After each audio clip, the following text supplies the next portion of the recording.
महाराष्ट्रातल्या सहकारी सूतगिरण्यांसाठी राज्य शासनाने 3 रुपये प्रत्येक युनिटला सबसिडी यापूर्वी जाहीर केली होती। गेल्या महिन्यामध्ये सहकारी सूतगिरण्याचे जे अनुदान आहे ते भरले नसल्यामुळं सहकारी सूतगिरण्या बंद राहतील की काय असा प्रश्न निर्माण झाला होता आणि त्यामुळं वाढीव बिल प्रत्येक सूतगिरणीला आलं। 400 कोटी रुपये भरायचे होते।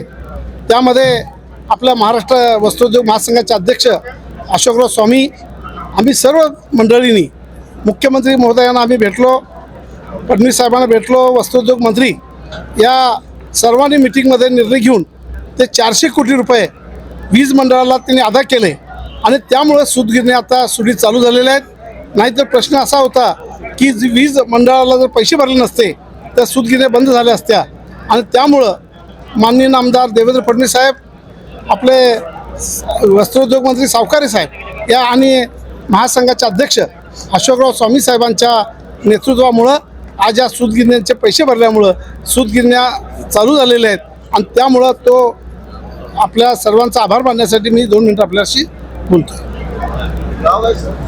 मी आमदार अशोकराव माने, कोल्हापूर।